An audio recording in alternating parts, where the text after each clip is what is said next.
Hello, അങ്ങനെ ബറോസ് കണ്ടു. ലാലേട്ടൻ സംവിധാനം ചെയ്ത ഫസ്റ്റ് മൂവി. സന്തോഷ് ശിവനാണ് സിനിമാറ്റോഗ്രഫി.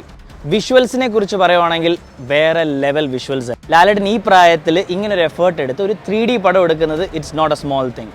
അതിന് ഞാൻ അപ്രീഷിയേറ്റ് ചെയ്യുന്നു. കുട്ടികൾക്കും ഇഷ്ടമാവും, ഫാമിലിക്കും ഇഷ്ടമാവും. നിങ്ങൾ എന്തായാലും തിയേറ്ററിൽ തന്നെ വന്ന് കാണുക, 3Dയിൽ തന്നെ കാണുക. ബിക്കോസ് ഇതേപോലൊരു മലയാളത്തിലൊരു 3D എഫക്റ്റ് ഉള്ളൊരു പടം ഞാൻ ഇതുവരെ കണ്ടിട്ടില്ല. അത്രത്തോളം ക്ലാരിറ്റി ആയിരുന്നു. നല്ല കാശിറക്കിയിട്ടുണ്ട് പടത്തിനകത്ത്. സന്തോഷ് ശിവനായതുകൊണ്ട് പിന്നെ സിനിമാറ്റോഗ്രഫിയെ കുറിച്ച് പറയേണ്ട ആവശ്യമില്ല. സിനിമാറ്റോഗ്രഫി അടിപൊളിയായിരുന്നു. ഒരു കോമിക് കഥ വായിക്കുന്നതിൻ്റെ ഒരു ഫീലായിരുന്നു എനിക്ക് കിട്ടിയത് പടം കണ്ടപ്പോൾ. പടത്തിനിടയ്ക്ക് നന്നായിട്ട് ലാഗ് ഉണ്ടായിരുന്നു.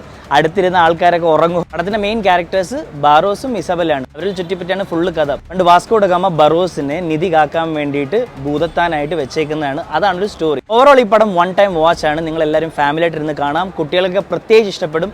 അപ്പോൾ ഈ പടത്തിനെ ഞാൻ 5-ൽ ഒരു 3.5 റേറ്റ് ചെയ്യുന്നു. പടത്തിന്റെ 3D എഫക്റ്റിനും അതിന്റെ പിക്ചറൈസേഷനും. അപ്പോൾ അടുത്ത റിവ്യൂ ആയിട്ട് വരുന്ന